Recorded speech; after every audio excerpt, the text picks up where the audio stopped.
हूँ, सारा कुछ उठा। एक अच्छी चीज ये निकली जो कि आज भी मेरा संकल्प था वेतन और पेंशन पर, चाहे सभी कोटि के शिक्षक, चूंकि लगभग 15 कोटि के शिक्षक हैं जिनका शिक्षा विभाग द्वारा वेतन विमुक्त किया जाता है। तो मंत्री जी ने कहा है जो कि कल इस पर एक बृहद बैठक करेंगे।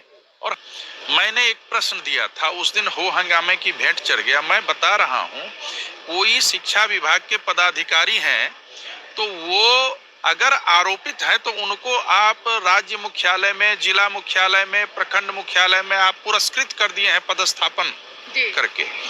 मैंने पुराने नियमावली से जो नियोजन इकाई से नियुक्त शिक्षक थे उनको अभी तक प्रोन्नति नहीं दी गई, कोई अन्य सुविधा नियमावली के आलोक में नहीं दी गई। सदन में तो एक सीमित समय में अपनी बात रखनी पड़ती है, लेकिन शिक्षा विभाग के मामले में सदन में हम जितने भी शिक्षक प्रतिनिधि हैं अपनी बातों को ये केन प्रकार रख ही लेते हैं और हम लोग अपेक्षा करते हैं जो कि उसमें उसका फलाफल निकले, जो भी समस्याएं हैं।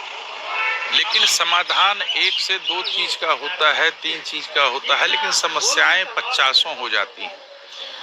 अब चाहे वो विशिष्ट शिक्षक का मामला हो या विद्यालय अध्यापक का मामला हो या जो भी अनुदानित शिक्षक हैं उनके मामले हों, मदरसा संस्कृत के मामले हों, वेतन और पेंशन जो अंगीभूत महाविद्यालय हैं उनके मामले हों, सारा कुछ उठा। एक अच्छी चीज ये निकली जो कि आज भी मेरा संकल्प था वेतन और पेंशन पर, चाहे सभी कोटि के शिक्षक, चूंकि लगभग 15 कोटि के शिक्षक हैं जिनका शिक्षा विभाग द्वारा वेतन विमुक्त किया जाता है। तो मंत्री जी ने कहा है जो कि कल इस पर एक बृहद बैठक करेंगे।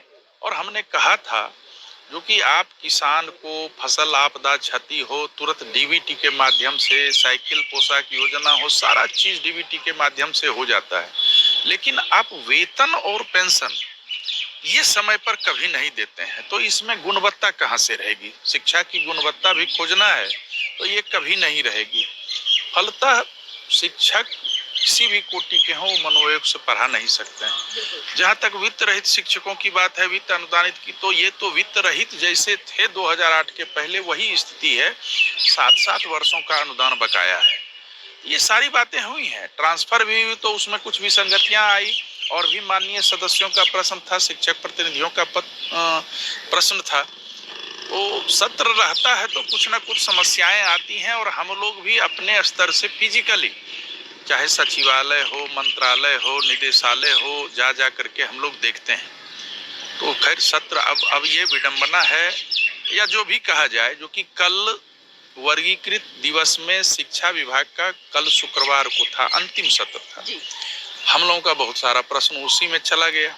अब वो एक दिन तो स्थगित हो गया, तो कल अगर रहता तो और भी बहुत सारे मुद्दे आते, लेकिन हम लोग कमोबेश हम लोगों ने सभी मुद्दे को छुआ, सभी पहलुओं को बताया, मंत्री के संज्ञान में भी गया और हम लोग अपेक्षा करेंगे जो कि इस बीच में फिर मंत्री से मिलकर के, मुख्यमंत्री जी से, बीच में उप मुख्यमंत्री जी को मैंने व्यक्तिगत रूप से सारी बातें बताई थी, सभी समस्याओं की ओर बताया था।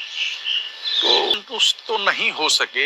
एक्चुअली विभाग के पदाधिकारी कुछ ऐसा जवाब बनाते हैं, मैंने तो कई विभाग में देखा, जो हमने प्रश्न किया है उसी प्रश्न और नियम को हूबहू रख देते हैं। आज मैंने सभापति महोदय को कहा भी और सारे सदन चल रहा था, उसी में मैंने कहा जो कि कोई भी पूरक जो होता है वह उत्तर से बनता है।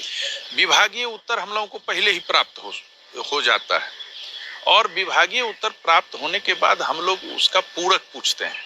और स्थिति ये है, मैंने कोई अगर शहर में जाम होता है मैंने पूछा तो वो जाम हटाने के जो नियम है वो विभाग के द्वारा पढ़ दिया जाता है। तो ये तो प्रैक्टिकल ना है। अगर किसी भी, चूंकि हम लोग लोकहित की बात को उठाते हैं, लोकहित से जुड़े हुए जो भी मुद्दे हैं तो उसको तो रेंडमली विभाग जा करके